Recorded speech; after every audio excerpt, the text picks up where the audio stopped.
Good morning students. तो हम class 12 का डिस्कशन कर रहे हैं और क्लास 12 में हमारा जो टॉपिक है वो है वेक्टर्स। तो वेक्टर्स से हमारा डिस्कशन होना है और जैसे कि मालूम है हमें कि हमारी ये जो यूनिट है vector algebra and vector algebra के साथ में 3 डायमेंशनल ज्योमेट्री। तो इस यूनिट में आपके पास तो वेक्टर अलजेब्रा है और एक यूनिट आपके पास 3 डायमेंशनल ज्योमेट्री।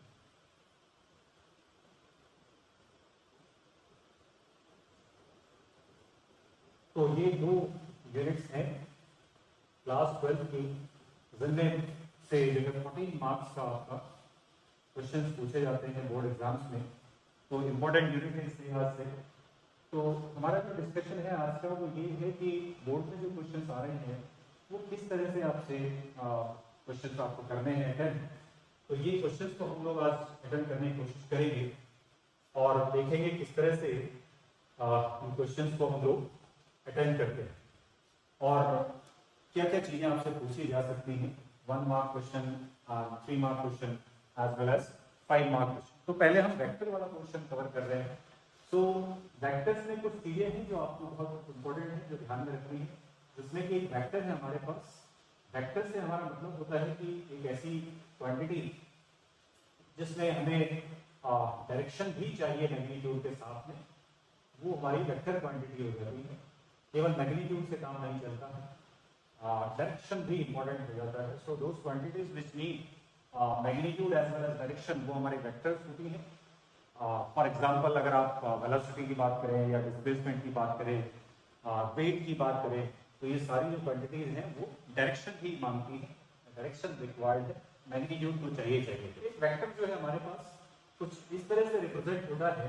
एक एरो होता है, एक इनिशियल पॉइंट होता है उसका जहाँ से वेक्टर शुरू होता है, और एक टर्मिनल पॉइंट होता है, इसे हम इनिशियल पॉइंट बोलते हैं और इसे टर्मिनल बोलते हैं। तो इसकी खास बात ये होती है कि ये एक लेंथ भी होती है हमारे पास में, व्हाटएवर इट इज। कुछ मैग्नीट्यूड है, मान लीजिए 3 यूनिट्स हमारा इसका मैग्नीट्यूड है, इसकी लेंथ है और इसका डायरेक्शन भी कुछ है। तो मैग्नीट्यूड भी है और डायरेक्शन भी है। So we represent any vector like अगर हमारा भाई ए है तो हम इसे ए बी वेक्टर यानी ए से बी की तरफ डायरेक्शन है तो इसे ए बी वेक्टर से डिनोट करते हैं। तो इस तरह से इसको रिप्रेजेंट है। And in short small letters में हम कई बार एक वेक्टर को ए वेक्टर या बी वेक्टर या कोई भी स्मॉल लेटर्स के लिए यूज कर लेते। ये डिस्कशन हमारा जो कि थोड़ा सा नॉलेज वेक्टर का आपको है तो फिर आप क्वेश्चन को अटेंड कर पाएंगे। दूसरी बात कि एक वेक्टर है और उसी का मैग्नीट्यूड अगर आप जो भी है उसे डिवाइड करते हैं तो आपको यूनिट वेक्टर मिल जाता है। तो यूनिट वेक्टर का मतलब होता है कि ऐसा वेक्टर जिसका मैग्नीट्यूड जो है 1 यूनिट है। और मैग्नीट्यूड किसी वेक्टर का कैसे आपको पता चलता है, अगर आपका जो कोई वेक्टर है वो 2D में है तो कंपोनेंट्स के फॉर्म में वो कैसा दिखेगा ये आपको समझ लेना है। तो कंपोनेंट्स के फॉर्म में अगर आप उसे देखेंगे, अगर 2D है तो 2D में देख लेंगे, ये x एक्सिस है, ये y एक्सिस है, और अगर 3D है तो x एक्सिस है, y एक्सिस है और z एक्सिस है। तो 2D में अगर आपका कोई पॉइंट यहाँ पे P है जिसके कोऑर्डिनेट्स x, y है, so the position of this vector यानी ओरिजिन से जो इसकी पोजीशन है OP जिसे हम कहते हैं, this OP is nothing simply position vector है। इस पॉइंट का पोजीशन वेक्टर है। तो पोजीशन वेक्टर का जो टर्म है वो भी आपको क्लियर होना चाहिए। सो पोजीशन वेक्टर का मतलब है कि इस पॉइंट की पोजीशन बताने वाला ऐसा वेक्टर हमारा जो है वो पोजीशन वेक्टर है। तो ये जो वेक्टर है आप देख रहे हैं 2D में अगर है, अगर ये 3D में होगा तो इसमें कोऑर्डिनेट्स x, y, z होंगे and if it is in 2D तो फिर हमारे x, y होंगे। तो ये जो वेक्टर होता है, इस वेक्टर के दो कंपोनेंट आपको दिखते हैं। एक इसका x जो कंपोनेंट जो x एक्सिस में है और एक y कंपोनेंट जो है वो y एक्सिस में है। अगर हम इस डायरेक्शन में कोई एक यूनिट वेक्टर ले लें जो कि i कैप है और इस डायरेक्शन में कोई एक वेक्टर ले लें जो कि j कैप है, तो फिर हमारा ये जो OP वेक्टर है, this OP vector that is position vector of P का जो पोजीशन वेक्टर है वो हम लिख सकते हैं xi cap plus yj cap. तो ये इंटरेस्टिंग है कि एक वेक्टर आप जो ऐसे लिख पा रहे हैं AB, उसी को आप अगर 2D में लिखते हैं so you can write it as xi cap plus yj cap. तो ये पहले वेक्टर को आपको समझ लेना है। और ये जो लेंथ है इसकी यहाँ से यहाँ तक O से लेकर P तक, यही इसका मैग्नीट्यूड है। और ये अगर आप देखें तो फिर ये पाइथागोरस थ्योरम का यूज करके आप इस डिस्टेंस को बता सकते हैं कितनी है, x square plus y square. What does it mean? ये जो मेरा वेक्टर OP है इसका जो मैग्नीट्यूड है, मैग्नीट्यूड यानी इसके करस्पॉन्डिंग जो इसकी वैल्यू है, स्केलर वैल्यू, वो root x square plus y square. तो ये वेक्टर है और ये इसका मैग्नीट्यूड। सिमिलरली अगर आप 3D में कोई वेक्टर लिख रहे हैं तो 3D में जो आपका OP वेक्टर होगा that has z component also, तो फिर उसमें xi कैप तो आएगा, yj कैप y डायरेक्शन का हो गया, एंड z कैप जो है वो z डायरेक्शन का वेक्टर कंपोनेंट हो गया। तो ये कंपोनेंट के फॉर्म में भी आपको वेक्टर को लिखना आना चाहिए। और इस वेक्टर का जो मैग्नीट्यूड है उसे अगर आप निकालेंगे तो वो आ जाएगा square root of x square plus y square plus z. ये कुछ बेसिक बातें हैं जो आपको वो क्वेश्चंस को शुरू करने से पहले बता देता हूँ। तो ये हमारा सारा हो गया। तो मैंने बताया आपको कि अगर किसी वेक्टर को आप यूनिट वेक्टर उसके मैग्नीट्यूड से डिवाइड करते हैं तो यूनिट वेक्टर आ जाता है। तो यूनिट वेक्टर से मतलब हमारा केवल इतना है कि उसका मैग्नीट्यूड जो है वो 1 है। कई बार आपको लिखा हुआ मिलेगा कि एक वेक्टर जो है ए वेक्टर जो कि जीरो वेक्टर है, जीरो वेक्टर से भी यही मतलब है हमारा कि उसका जो मैग्नीट्यूड है वो जीरो है बट डायरेक्शन कुछ न कुछ है उसमें इन्वॉल्व। तो मैग्नीट्यूड जीरो होने से वो जीरो वेक्टर है और मैग्नीट्यूड 1 होने से वो यूनिट वेक्टर है। तो ये बेसिक कुछ बातें हैं जो आपको इस से रिलेटेड कुछ बातें पता होनी चाहिए। इसके अलावा अगर आप बात करें वेक्टर्स में, क्योंकि मेरे क्वेश्चन पे जाऊँ तो उससे पहले एक रिव्यू दे रहा हूँ आपको जो इम्पोर्टेंट पॉइंट्स हैं इस टॉपिक से रिलेटेड, ताकि आपको जब क्वेश्चन करें तो आसानी हो जाए क्वेश्चन को सॉल्व करने में। तो इसके बाद हम बात कर लेते हैं कि वेक्टर्स जो है वो कोलिनियर कब होंगे या पैरेलल कब होंगे। तो कोलिनियर और पैरेलल वेक्टर्स, इस पर अभी आपको क्वेश्चन में मिलेगा। तो पैरेलल वेक्टर्स और कोलिनियर वेक्टर्स की जब बात करते हैं तो वहां पे आप देखिए कि किस तरह से हम इसको डिफाइन करेंगे। तो ये हम बात करते हैं यहाँ पे कोलिनियर या पैरेलल वेक्टर्स। तो वेक्टर्स हैविंग सेम डायरेक्शन, मतलब एक वेक्टर जो है दूसरे वेक्टर के सेम डायरेक्शन में है, मैग्नीट्यूड में कुछ चेंज हो सकता है। मतलब एक वेक्टर ये है, इसका मैग्नीट्यूड कुछ है ए वेक्टर, और एक और वेक्टर है जो कि इसी डायरेक्शन में है, उसका मैग्नीट्यूड कुछ और हो सकता है। तो इस तरह के जो दो वेक्टर्स होते हैं उनको हम कोलिनियर या पैरेलल वेक्टर्स बोलते हैं। और पैरेलल वेक्टर्स में ही इस तरह का एक रिलेशन हमको दिखता है कि एक वेक्टर लैम्डा टाइम्स दूसरा वेक्टर हो सकता है, या यहाँ पर अगर आपको ये लग रहा है कि बी वेक्टर लैम्डा टाइम्स ए है तो आप ऐसे भी लिख सकते हैं। तो यानी इनकी जो डायरेक्शन रेशियोज होते हैं उसकी बात अभी हम करेंगे, वो सेम होते हैं।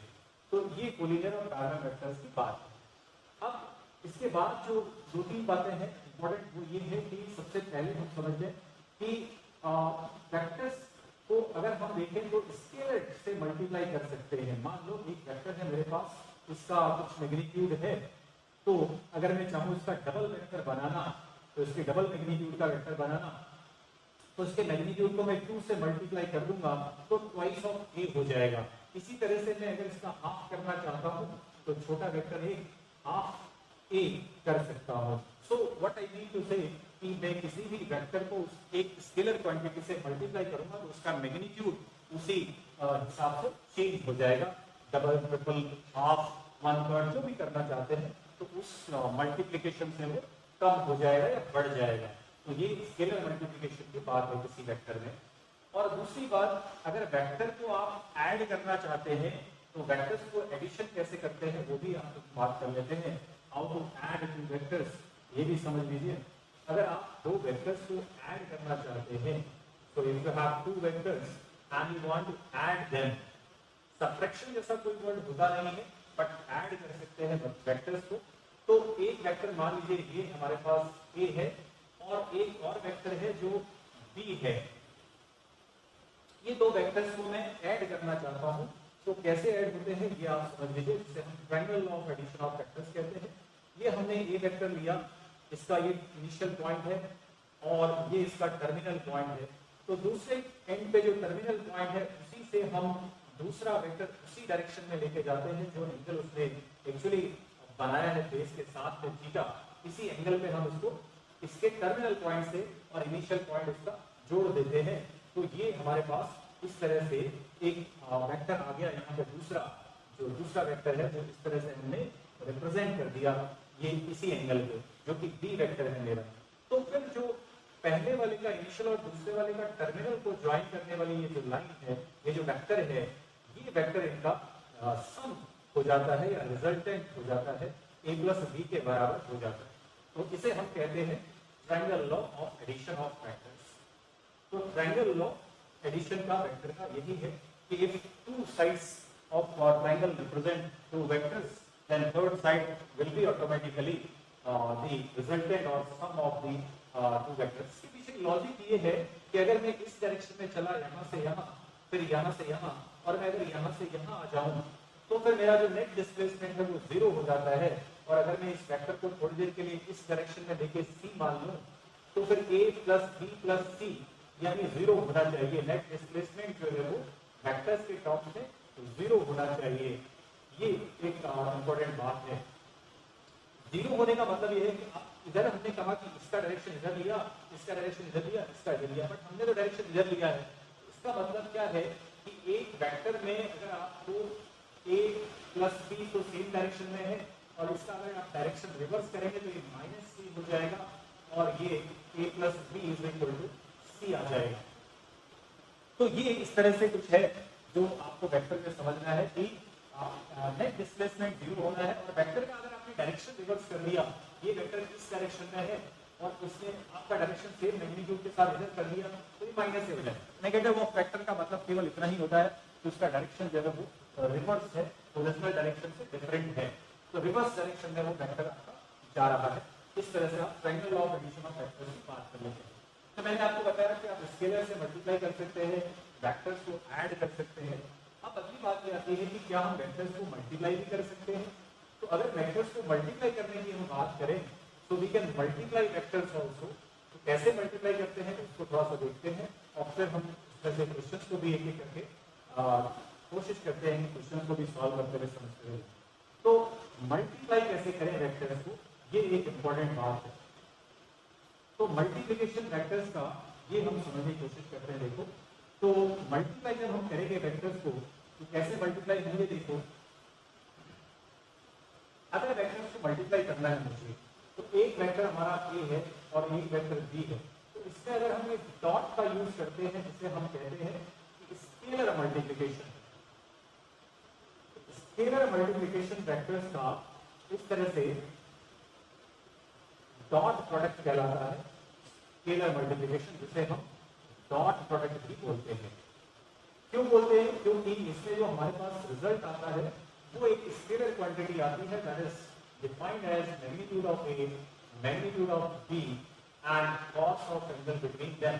उन दोनों के बीच का angle cos, cosine of the angle between. मतलब ये दो वेक्टर है हमारे पास a और b, इन दोनों के बीच में कुछ एंगल होगा थीटा। तो जो डॉट प्रोडक्ट है तो वेक्टर्स का a dot b is equal to magnitude of a का मैग्नीट्यूड, b का magnitude and cos, cosine of the angle between them. अब इंटरेस्टिंग क्या है यहाँ पे कि अगर मेरा ये थीटा एंगल जो है 90 डिग्री हो जाए तो मेरा फिर a डॉट थीटा क्या होगा जरा देखते हैं।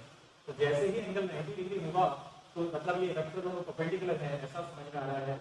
तो a b एंड cos 90 और cos 90 हमें मालूम है 0 होता है। इट मींस उनका डॉट प्रोडक्ट जो है वो 0 हो जाएगा। कब हो जाएगा? जब एक वेक्टर दूसरे के परपेंडिकुलर होगा। तो ये परपेंडिकुलर की कंडीशन हो गई। When vectors are perpendicular their dot product is 0। इसी पर आपका पहला क्वेश्चन है। If you look at this question, इस क्वेश्चन को अगर आप ध्यान से देखेंगे तो आपको समझ में आएगा कि ये क्वेश्चन आपका इसी पर बेस्ड है। Find the value of p for which this vector and this vector are perpendicular to each other. तो 1 नंबर का क्वेश्चन है। आप देखो a डॉट b की कंडीशन है, इसे आप 0 करके इसको सॉल्व कर लेंगे।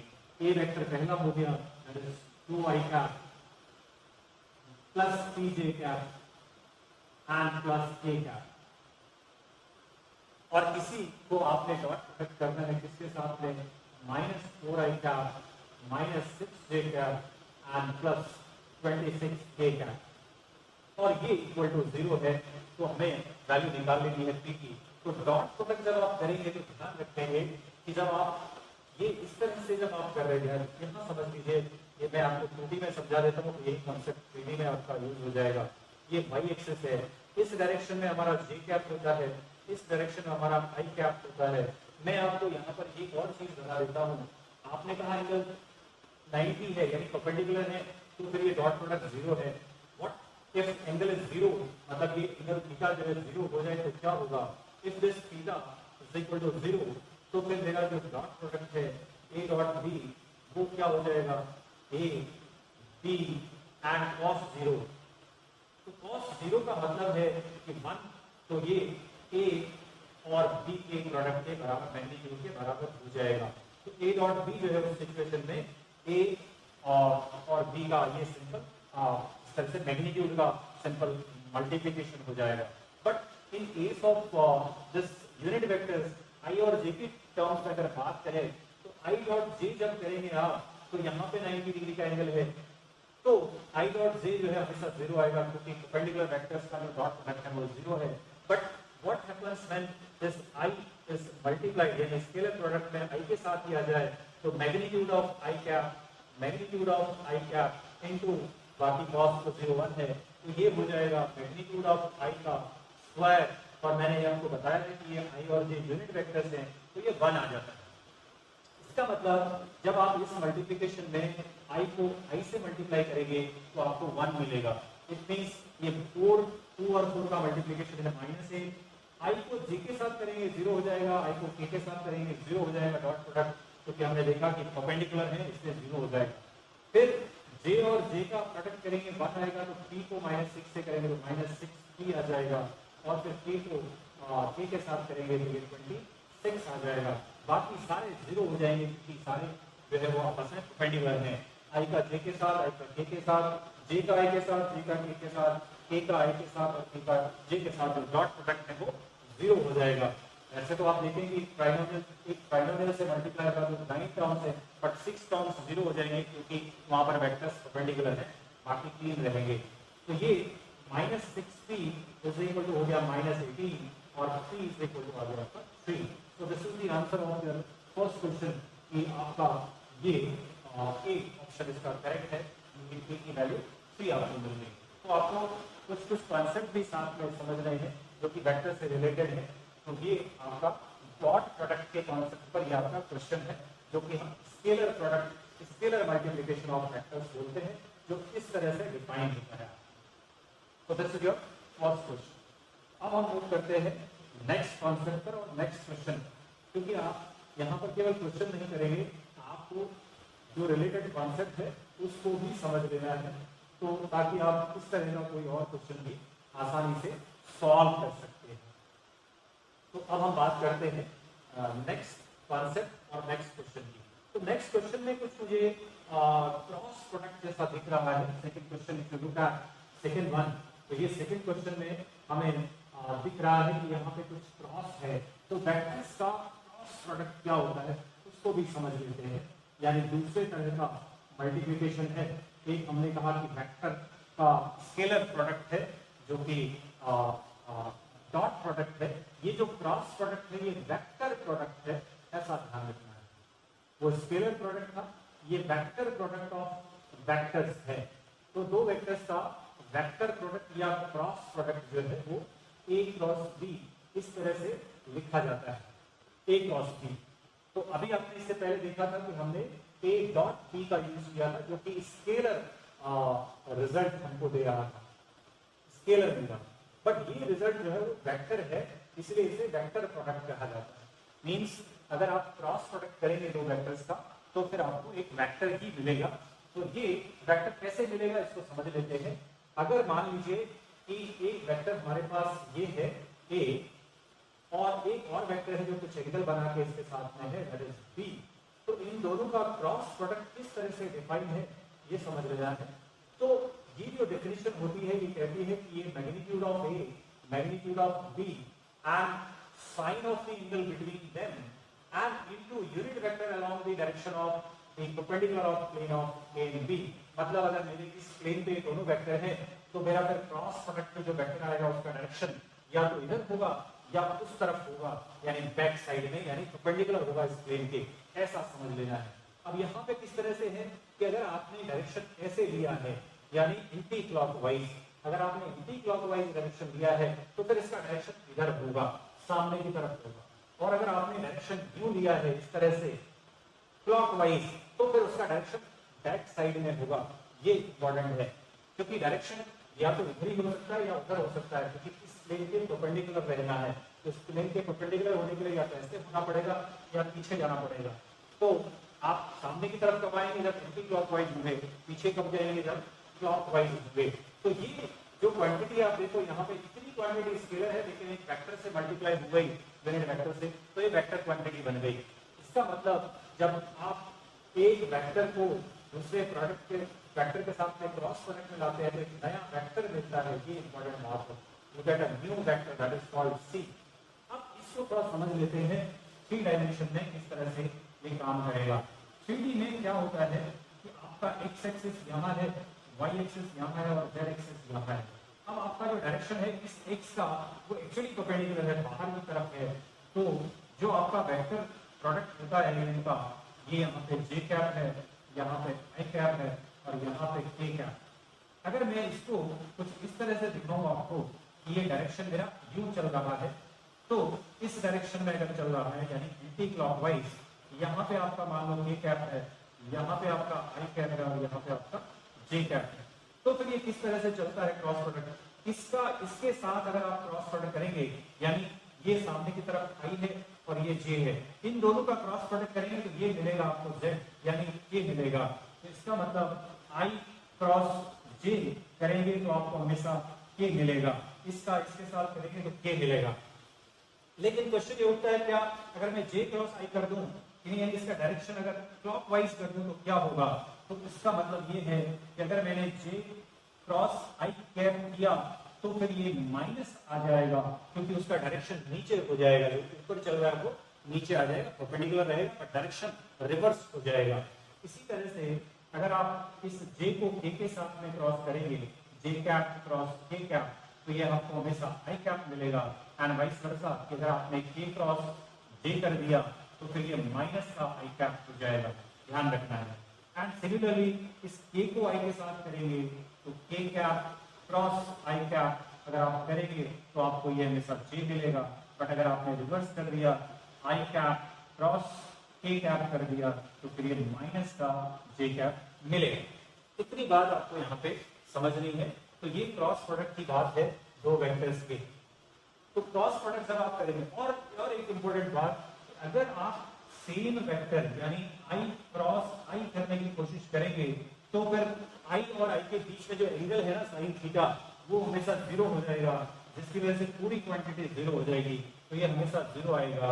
ऐसे ही जे क्रॉस जे करेंगे तो भी 0 आएगा क्योंकि साइन 0 0 होता है और के क्रॉस के भी हमारा हमेशा 0 आएगा। ये इंपॉर्टेंट है जो आपको याद रखना है। क्यों 0 आ रहा है? बिकॉज सेम डायरेक्शन में एंगल 0 है या 180 है, तो उस सिचुएशन में वो 0 हो जाएगा, साइन ऑफ 0 0। अब आपका दूसरा क्वेश्चन है। दूसरा क्वेश्चन इसी पर आपका सॉल्व होना है, तो अब दूसरा क्वेश्चन हम लोग सॉल्व कर लेते हैं। तो यहाँ पर लिख लेते हैं इसको। सेकेंड क्वेश्चन, आई क्रॉस जे। अभी आपको बताया कि आई क्रॉस जे जो कि लिखा है इसमें आई क्रॉस जे, और इसको डॉट प्रोडक्ट किया है किसके साथ में, जे के साथ में, तो यहाँ जे लिख दिया। और इसी तरह से देन जे क्रॉस आई कैप, ये किया जे कैप आई कैप का क्रॉस प्रोडक्ट है और इसको हमने डॉट किया के कैप के साथ में। तो ये वैल्यूज आप भी आप लोग लिखी है, यहाँ से देख लेते हैं।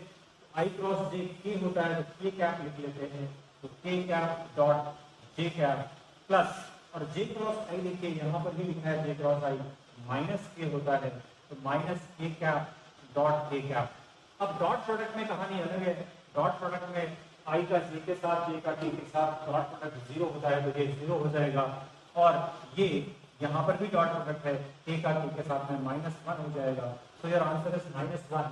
तो ये बी ऑप्शन इसका ये करेक्ट ऑप्शन है, ये वाला। तो ये दूसरा क्वेश्चन आपका सॉल्व होगा। तो ये कुछ बेसिक जो दो कॉन्सेप्ट थे, एक डॉट प्रोडक्ट पे ये क्वेश्चन था और ये क्रॉस प्रोडक्ट पे क्वेश्चन था। तो ये दो क्वेश्चन आपके इस तरह से एमसीक्यूज में आपको इस कॉन्सेप्ट के बेसिस पर मिल गए। अब हम जरा देखते हैं third question. Look at this third one. Third question क्या है? थर्ड क्वेश्चन के बारे में हम बात कर चुके हैं पहले ही। तो अब हम थर्ड क्वेश्चन को जरा देख लेते हैं किस तरह से ये थर्ड वाला क्वेश्चन सॉल्व होगा। तो हर क्वेश्चन के पीछे कोई कोई आपका कॉन्सेप्ट है जो आपको अच्छे से समझ में आना चाहिए। Then only you will be able to solve this particular question. तो अभी आपका जो तीसरा क्वेश्चन है, तीसरा क्वेश्चन अगर आप देखेंगे तो इसने आपको बोला है कि एक वेक्टर ए है और एक वेक्टर बी है, इन दोनों का सम एक और वेक्टर है जो कि आई कैप, जिसमें से ए वेक्टर आपको गिवन है तो इसकी वैल्यू हम डाल देते हैं। तो ये जो ए वेक्टर है ये हमारे पास क्या है, यहाँ लिखा हुआ है, that is 2i cap minus 2j cap plus 2k cap. अब बी वेक्टर मुझे पता नहीं है और is equal to I cap. तो मैंने क्या किया, इस ए की जगह इसकी वैल्यू यहाँ से सब्स्टिट्यूट कर दी है and then find this B vector. तो बी वेक्टर हम निकालने की कोशिश करते हैं।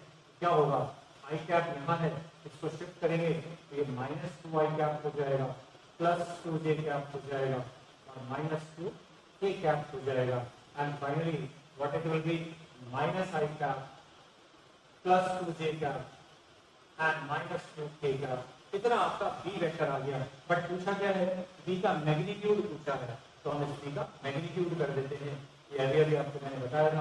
तो मैग्नीट्यूड करेंगे तो जो भी आई के कोएफिशिएंट है उनको आप स्क्वायर करके रूट के अंदर ऐड कर लेंगे, 2 का स्क्वायर एंड माइनस 2 का square. So what it becomes 1 plus 4 plus 4 that is square root of 9 that is 3। तो मेरे को देखना है कोई ऑप्शन 3 है क्या, तो 3 अगर ऑप्शन है तो मेरा ये करेक्ट हो जाएगा। तो B option is the correct option. तो सिंपल सा क्वेश्चन का इस तरह से आप बी का मैग्नीट्यूड निकाल सकते हैं। Come to question number 4।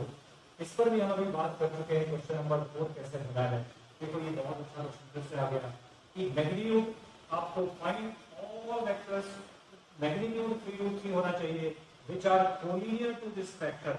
मैंने कहा था कोलिनियर या फिर पैरेलल, यानी सेम डायरेक्शन में जो वेक्टर होते हैं। तो किसके कोलिनियर चाहिए, हमें चाहिए i plus j plus k। एक वेक्टर है, मान लेते हैं कि a वेक्टर है, इसके कोलिनियर हमें वेक्टर्स लिखने हैं बट उनका मैग्नीट्यूड 3√3 होना चाहिए। तो बहुत सिंपल काम है, आपको डायरेक्शन सेम रखना है, मैग्नीट्यूड बदलना है। तो सबसे पहले आप इस गिवन वेक्टर को यूनिट वेक्टर में कन्वर्ट कर लो। तो सबसे पहले हम ए कैप निकाल लेंगे जो कि हो जाएगा A vector divided by its magnitude. क्यों? क्योंकि हमें अगर किसी वेक्टर का मैग्नीट्यूड चेंज करना है तो सबसे पहले हम उसे यूनिट वेक्टर में कन्वर्ट करेंगे और फिर जो हमें रिक्वायर्ड मैग्नीट्यूड है उससे मल्टीप्लाई कर देंगे। तो मैं इस वेक्टर को यहाँ पे i प्लस जे प्लस के कैप लिख सकता हूँ और यहाँ पे इसी के मैग्नीट्यूड से डिवाइड कर देता हूँ। तो मैग्नीट्यूड है 1 प्लस 1 प्लस 1।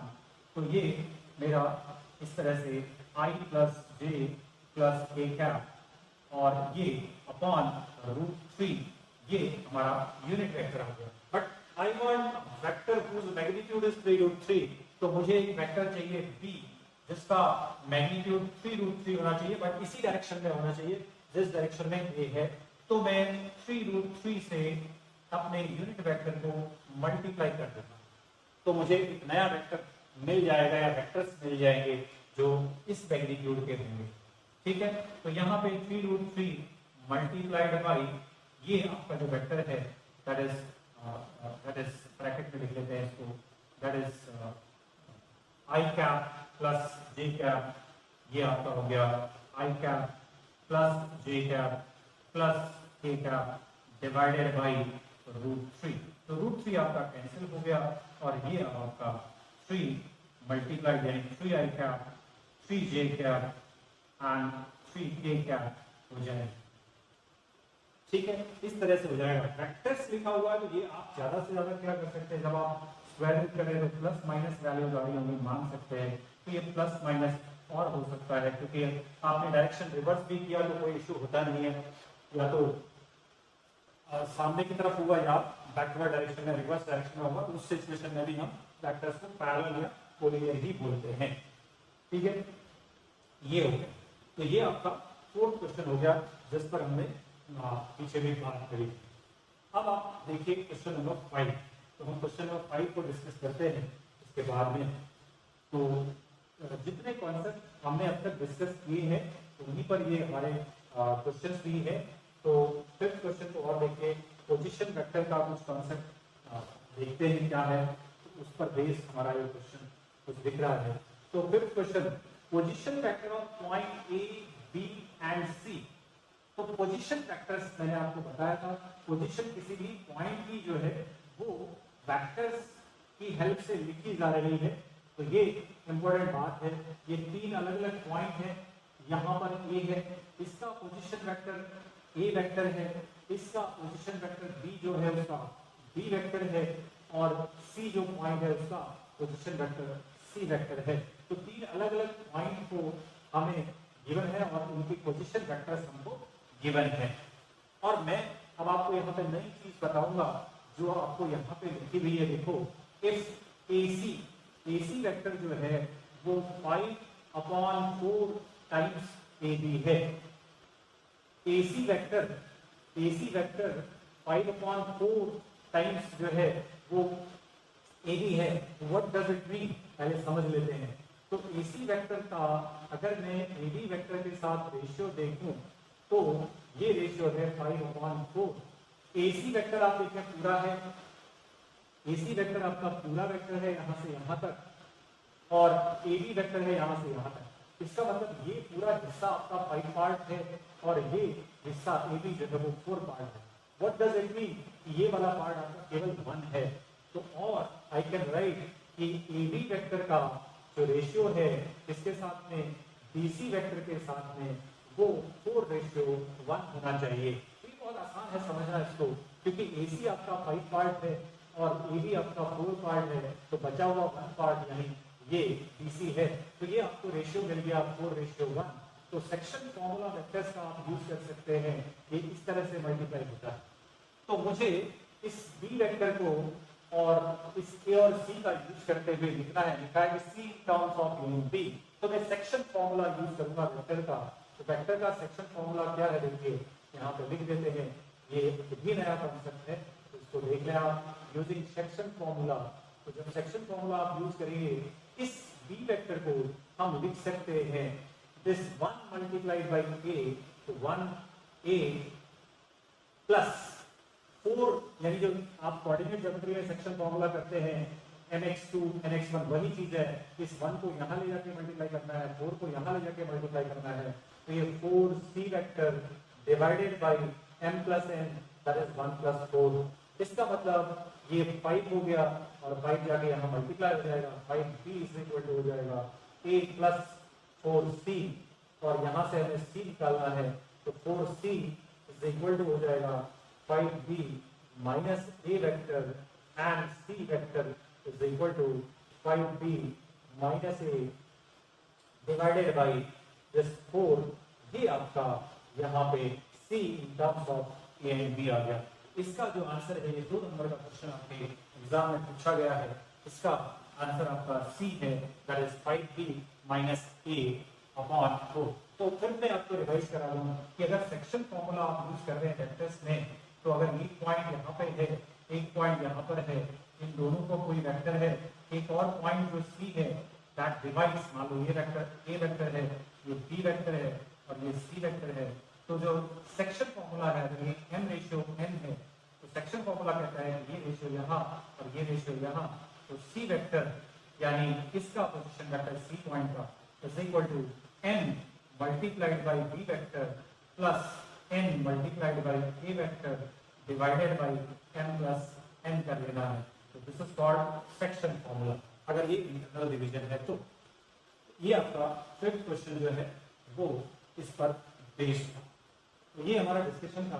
आज के लिए कुछ क्वेश्चन हमने डिस्कस किए, तो हम कंटिन्यू करेंगे। इस बहुत सारे क्वेश्चन हमारे पास बोर्ड एग्जाम्स के हैं उनको हम डिस्कस करेंगे और देखेंगे किस तरह के क्वेश्चन जो है पूछे जा रहे हैं और क्या कॉन्सेप्ट उनके पीछे अप्लाई हो रहा है, तो कॉन्सेप्ट के साथ डिस्कशन करेंगे। तो हम नेक्स्ट वीडियो का वेट कर सकते हैं सो दैट हम कुछ और डिस्कशन इसमें करें। तब तक के लिए थैंक यू।